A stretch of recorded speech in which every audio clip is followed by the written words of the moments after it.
Breaking news 2026 সাল চলে এসেছে। টেকনোলজি বদলেছে, কিন্তু একটা জিনিস বদলায়নি, সেটা হলো আপনার ব্যাংক অ্যাকাউন্টের অবস্থা। হ্যাঁ, আপনাকেই বলছি। রাগ করছেন? রাগ তো হওয়ারই কথা। মাসের 1 তারিখে যখন মোবাইলে স্যালারি ঢোকার মেসেজটা আসে, তখন মনে হয় আপনিই এই শহরের রাজা। অথচ মাসের 25 তারিখ আসতে না আসতেই সেই রাজা ভিখারিতে পরিণত হয়। পকেট গড়ের মাঠ, আর মাথায় শুধু একটাই চিন্তা, বাকি 5টা দিন চলবো কি করে। বাসে করে আপনি হয়তো ভাবছেন, আসলে আমার বেতনটা একটু কম, বেতনটা বাড়লেই সব ঠিক হয়ে যাবে। ভুল, আপনি ভুল ভাবছেন। আপনার সমস্যা আপনার ইনকামে নয় বস, সমস্যাটা আপনার মগজে, সমস্যাটা আপনার অভ্যেসে। আপনি ভাবেন আপনার বেতন কম, কিন্তু আমি বলছি আপনার টাকা নেই, কারণ আপনার পকেটে এমন 5টি অদৃশ্য রাখ যারা আপনার স্যালারি ঢোকার আগেই হাঁ করে বসে থাকে খাওয়ার জন্য, আর আপনি নিজের অজান্তেই প্রতিদিন এই রাক্ষসগুলোকে খাইয়ে মোটা। এই ভিডিওতে আমি আপনার জীবনের এমন 5টি গোপন পাপ বা বদভ্যাসের কথা ফাঁস করে দেব, যেগুলো শোনার পর আপনার মনে হবে, আরে এ তো আমারই গল্প, এই ভুলগুলোই তো আমি প্রতিদিন করছি। আমি আপনাকে চ্যালেঞ্জ করছি, ভিডিওটি শেষ 12 বছরের ফাইন্যান্সিয়াল লাইফ বদলে না দেয়, তাহলে চ্যানেলটি আনসাবস্ক্রাইব করে কমেন্ট বক্সে এসে যা খুশি বলে যাবেন, আমি মেনে নেব। কিন্তু যদি কথাগুলো সত্য হয়, তবে আজই আপনাকে প্রতিজ্ঞা করতে হবে যে আপনি বদলাবেন। তো চলুন আর দেরি না করে খুঁজে বের করি আপনার পকেটের সেই অদৃশ্য 1 নম্বর পয়েন্ট, যা আমাদের বাঙালি সমাজের সবচেয়ে বড় জাতীয় সমস্যা, যাকে আমি বলি দ্য শো অফ সিনড্রোম করি, যেখানে যার আইফোন নেই তার কোনো ইজ্জত নেই, এটা আপনি মনে প্রাণে বিশ্বাস করে বসে আছেন। আপনার মাসিক বেতন হয়তো 20 বা 30 হাজার টাকা, কিন্তু আপনি পকেটে নিয়ে ঘুরছেন 1 লক্ষ করেন বন্ধুদের আড্ডায় বা অফিসের ডেস্কে ফোনটা উল্টো করে না রাখলে, আর আয়নায় দাঁড়িয়ে সেলফিতে ওই অ্যাপেল লোগোটা দেখা না গেলে যাতে ওঠা যাবে না। কিন্তু আপনি কি একবারও ভেবে দেখেছেন এই ফোনটা আপনি কিভাবে কিনেছেন? আপনি হয়তো 6 মাস বা 1 বছরের ইএমআই বা কিস্তিতে ফোনটা কিনেছেন। মানে হলো আপনি ইমপ্রেস করার জন্য যারা আসলে আপনাকে কেয়ারই করে না। শুনুন, একটা নির্মম সত্য কথা বলি, মার্ক জাকারবার্গ, বিল গেটস বা ওয়ারেন বাফেটকে দেখেছেন কখনো বিশাল লোগো মারা দামি টি শার্ট পরে ঘুরতে বা প্রতি বছর ফোন বদলাতে? না, কারণ যাদের আসলেই টাকা আছে তাদের সেটা দেখানোর প্রয়োজন হয় না, তাদের ব্যাংক ব্যালেন্স কথা বলে। আর যাদের টাকা নেই তারাই লোন করে ধার করে বড়লোক সাজার নিদারুণ অভিনয় করে যায়। এটাকে বলা হয় দ্য ডিডেরো এফেক্ট। ফরাসি দার্শনিক ডেনিস ডিডেরো বলেছিলেন, আপনি যখন নতুন একটি দামি জিনিস কেনেন তখন সেটি আপনাকে আরও 10টি দামি জিনিস কিনতে বাধ্য করে। আপনি যখন 1 লাখ টাকা মানাবে না, তখন কিনবেন 20,000 টাকার এয়ারপড, তার সাথে ম্যাচিং করে দামি স্মার্ট ওয়াচ। এভাবেই আপনি ঋণের জালে আটকে যান। মনে রাখবেন, ওই ফোন আপনাকে স্মার্ট বানাচ্ছে না, বরং আপনাকে আর্থিকভাবে পঙ্গু বানাচ্ছে। তাই বুকের ওপর হাত রেখে বলুন তো, গত 6 মাসে আপনি এমন কোনো গ্যাজেট বা জামাকাপড় কিনেছেন কি যেটা আসলে আপনার দরকার ছিল না, শুধু বন্ধুদের সামনে কুল সাজার জন্য কিনেছেন? যদি কিনে থাকেন তবে আপনি 1 নম্বর রাক্ষসকে খাওয়াচ্ছেন। এবার আসি 2 নম্বর কারণে, যা আমাদের যুব সমাজকে ভেতর থেকে ধ্বংস করে দিচ্ছে। এটার নাম হলো পিয়ার প্রেশার স্পেন্ডিং বা দোস্ত ট্রিট দে কালচার। শুক্রবার বিকেল হলেই আমাদের হাত নিষ্পিস করে, চাকরি পেলি বা বোনাস পেলি খাওয়া, আর আপনিও না বলতে পারেন না। আপনার মনে হয় না বললে মান সম্মান থাকবে না, বন্ধুরা কিপটে বলবে। আচ্ছা, আমি আপনাকে একটা প্রশ্ন করি, যে বন্ধুরা আপনার পকেটের অবস্থা বোঝে না, যারা জানে না মাসের শেষে আপনার চলতে কতটা কষ্ট হয়, তারা আসলে কেমন বন্ধু?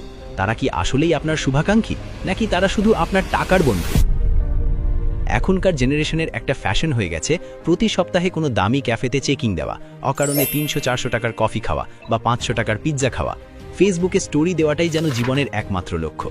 কিন্তু মাসের 25 তারিখে যখন আপনার এমার্জেন্সি টাকার দরকার হয়, কেউ অসুস্থ হয়ে পড়ে, তখন ওই পিৎজা বা স্টারবাক্সের কফি আপনার বিল দিয়ে দেবে না। তখন আপনাকে সেই বন্ধুদের কাছেই হাত পাততে হয়, আর তারা তখন ফোন ধরে না। আমি বলছি না আপনি অসামাজিক হয়ে যান বা কৃপণ হন, আমি বলছি না বলতে শিখুন। মাঝে মাঝে না বলাটা একটা সুপার পাওয়ার। আপনার বিনোদনের জন্য বাজেটের একটা অংশ রাখুন, ধরুন সেটা 10%। সেই টাকা শেষ, তাহলে সোজা বলে দিন, দোস্ত এই মাসে বাজেট টাইট, আড্ডা হবে পার্কে বসে, রেস্টুরেন্টে নয়। মনে রাখবেন, সত্যিকারের আড্ডায় 5 টাকার রং চাই যথেষ্ট, যদি মানুষগুলো সঠিক হয়। আর যদি মানুষগুলো ভুল হয়, তাহলে 5,000 টাকার ডিনারেও শান্তি পাবেন না। তাই আজ থেকেই এই লোক দেখানো ট্রিট কালচার থেকে বেরিয়ে আসুন। 3 নম্বর পয়েন্টটি একটু টেকনিক্যাল, কিন্তু খুব গভীর। এটাকে বলা হয় ব্র্যান্ড ব্লাইন্ডনেস বা ব্র্যান্ডের অন্ধত্ব।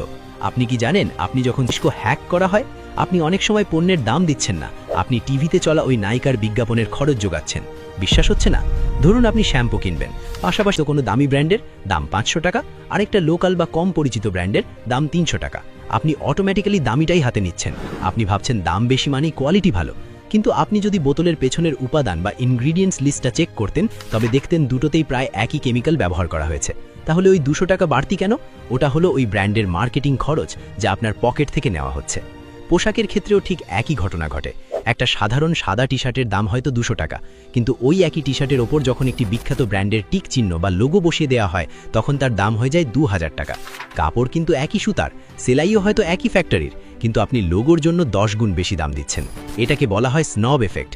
স্মার্ট মানুষরা ব্র্যান্ডের ট্যাগ দেখে কেনেন না, তারা কোয়ালিটি এবং উপযোগিতা দেখে কেনেন। আপনি যদি শুধুমাত্র ব্র্যান্ড ভ্যালুর জন্য কেনাকাটা করেন তবে আপনি বছরে হাজার হাজার টাকা নর্দমায় ফেলছেন, যা দিয়ে আপনি সহজেই একটা ভালো ইনভেস্টমেন্ট শুরু করতে পারতেন। 4 নম্বর পয়েন্ট, আমি এটার নাম দিয়েছি ডিজিটাল ভিখারি হওয়া বা সাবস্ক্রিপশন ট্র্যাপ। প্লিজ রাগ করবেন না, লজিকটা একটু ঠান্ডা মাথায় বুঝুন। আপনার স্মার্টফোনটি এখন আপনার পকেট কাটার সবচেয়ে বড় যন্ত্র। আপনার ফোনে এমন অন্তত 3-4টি অ্যাপ আছে যার প্রিমিয়াম সাবস্ক্রিপশন বা মেম্বারশিপ ফি আপনি প্রতি মাসে দিচ্ছেন। হতে পারে সেটা নেটফ্লিক্স, অ্যামাজন প্রাইম, হইচই, স্পটিফাই বা কোনো জিম মেম্বারশিপ। আমরা ভাবি আরে মাসে 200-300 টাকাই তো, এটার এমন কি? কিন্তু ক্যালকুলেটরটা একটু হাতে নিন। মাসে 300 টাকা করে 4টে অ্যাপ হলে মাসে 1200 টাকা, বছরে 14,400 টাকা। অথচ গত 1 মাসে আপনি কাজের চাপে একটা সিনেমাও পুরো দেখেননি। জিমে ভর্তি হয়েছেন ঠিকই, কিন্তু গত 3 মাসে একদিনও যাওয়ার সময় পাননি। এর সাথে যোগ করুন আপনার অলসতার ট্যাক্স বা কনভিনিয়েন্স কস্ট। বাসায় ভাত রান্না করা আছে, ফ্রিজে খাবার আছে, কিন্তু বাইরে একটু বৃষ্টি হচ্ছে বা আপনার শরীরটা একটু আলসেমি লাগছে, তাই আপনি ফোনটা হাতে নিলেন আর ফুড ডেলিভারি অ্যাপে 300 টাকার বার্গার অর্ডার করলেন। খেয়াল করুন, বার্গারের দাম 300 টাকা, কিন্তু তার সাথে ভ্যাট, ট্যাক্স, প্যাকেজিং চার্জ আর ডেলিভারি চার্জ মিলে বিল এলো 500 টাকা। ভাই, আপনি কি বিল গেটস? এই যে সামান্য আলসেমির জন্য আপনি 200 টাকা বেশি দিলেন, এই টাকাটা আপনার কতটা কষ্টে উপার্জিত তাকে একবার ভেবে দেখেছেন? এই আলসেমি আপনাকে সাময়িকভাবে রাজবংশীয় ফিল দিতে পারে, কিন্তু দীর্ঘমেয়াদে আপনার ব্যাংক ব্যালেন্সকে ফকির বানিয়ে ছাড়বে। আজই এক্ষুনি ভিডিওটা পজ করে আপনার ব্যাংক স্টেটমেন্ট বা মোবাইল ব্যালেন্স চেক করুন। যেই সাবস্ক্রিপশন গত 30 দিনে আপনার কোনো কাজে লাগেনি সেটা এক্ষুনি আনসাবস্ক্রাইব করুন, এক্ষুনি। 5 নম্বর এবং আজকের সবচেয়ে ভয়ঙ্কর পয়েন্ট, এটা আপনাকে শুধু গরিব বানাচ্ছে না, এটা আপনাকে ধীরে ধীরে ধ্বংস করছে। এটা হলো টাকাকে অলস বসিয়ে রাখা এবং বিনিয়োগ না করা। আমাদের বাপদাদারা শিখিয়েছিলেন টাকা জমাও, মাটির ব্যাংকে রাখো বা আলমারিতে রাখো, কিন্তু 2025 সালে এসে এটা সবচেয়ে বড় বোকামি। কেন জানেন? কারণ মুদ্রাস্ফীতি বা ইনফ্লেশন হলো একটা উই পোকার মতো যা আপনার টাকাকে কুড়ে কুড়ে খাচ্ছে। সহজ একটা উদাহরণ দিই, 10 বছর আগে 1 লাখ টাকা দিয়ে আপনি যা কিনতে পারতেন, আজ কি তা পারেন না। জিনিসের দাম প্রতি বছর গড়ে 6-7% হারে বাড়ছে। ধরুন আপনার কাছে 1 লাখ টাকা আছে এবং আপনি সেটা আলমারিতে লুকিয়ে রাখলেন। 1 বছর পর ওই টাকার মান কমে দাঁড়াবে প্রায় 93,000 টাকার সমান। অর্থাৎ আপনি কোনো খরচ না করেও 1 বছরে 7,000 টাকা লস করলেন। টাকা হলো বরফের মতো, হাতে ধরে রাখলে সেটা গলে পানি হয়ে যাবে। এটাকে কাজে লাগাতে হয়। আপনারা লোন নিয়ে 1 লাখ টাকার আইফোন কিনতে ভয় পান না, কিন্তু শেয়ার বাজার, সঞ্চয়পত্র, বন্ড বা মিউচুয়াল ফান্ডে 5,000 টাকা ইনভেস্ট করতে ভয় পান। বলেন ঝুঁকি আছে, যদি লস হয়। আরে ভাই, টাকা ব্যাংকে বা ঘরে ফেলে রাখাটাই তো সবচেয়ে বড় ঝুঁকি, কারণ সেখানে টাকা নিশ্চিতভাবে কমছে। তাই টাকা জমানো বন্ধ করুন, টাকা খাটানো বা ইনভেস্ট করা শুরু করুন। টাকাকে আপনার জন্য কাজ করতে দিন, যাতে আপনি যখন ঘুমাচ্ছেন আপনার টাকা তখন বাচ্চা দেয় বা কম্পাউন্ড ইন্টারেস্টে বাড়তে থাকে। তো বন্ধুরা, পুরো ভিডিওর সারমর্ম বা হিসাব খুব সোজা। যদি 2026 সালে আপনি নিজেকে ধনী হিসেবে দেখতে চান তবে এই 5টি কাজ আজই বন্ধ করুন। 1. ফুটানি করে লোন নিয়ে দামি গ্যাজেট কেনা বন্ধ করুন। 2. বন্ধুদের খুশিতে রাখতে গিয়ে পকেট খালি করবেন না, না বলা শিখুন। 3. ব্র্যান্ডের চাকচিক্য দেখে নয়, জিনিসের কোয়ালিটি দেখে কিনুন। 4. অপ্রয়োজনীয় সাবস্ক্রিপশন আর ফুড ডেলিভারি অ্যাপের ফাঁদ থেকে বেরিয়ে আসুন। আর 5. টাকা জমিয়ে না রেখে সঠিক জায়গায় ইনভেস্ট করা শিখুন। আপনি যদি এই ভিডিওটি দেখার পরেও আগামীকাল ঘুম থেকে উঠে সেম কাজগুলো করেন তাহলে আমি দুঃখিত, স্বয়ং বিল গেটসও আপনাকে বড়লোক বানাতে পারবে না। পরিবর্তন কষ্টকর, আমি জানি। নিজের ইচ্ছাকে দমন করা কষ্টকর, কিন্তু দারিদ্র তার চেয়ে বেশি কষ্টকর।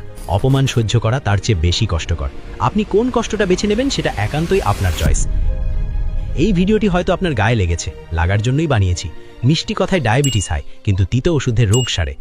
যদি মনে করেন এই কথাগুলো আপনার লাইফ চেঞ্জ করতে পারে তাহলে ভিডিওটিতে একটা লাইক দিন। এতে আমার কোনো লাভ নেই, কিন্তু ইউটিউব বুঝবে ভিডিওটি কাজের এবং অন্য কারো হয়তো উপকার হবে। আর আপনার সেই বন্ধুটিকে মেনশন বা শেয়ার করুন যে মাসের 10 তারিখেই বলে, দোস্ত 500 টাকা ধার দিবি। তাকে এই ভিডিওটা পাঠিয়ে বলুন, ধার নিস না, শিক্ষা নে। ইনভেস্টমেন্ট কিভাবে শুরু করবেন, কোথায় টাকা রাখলে লাভ বেশি তা নিয়ে বিস্তারিত ভিডিও চাইলে কমেন্টে লিখুন ইনভেস্ট। আপনারা চাইলে আমি পরের ভিডিওতে সব শিখিয়ে দেব। দেখা হবে পরের ভিডিওতে। ততক্ষণ পর্যন্ত স্মার্ট হন, ধনী হন।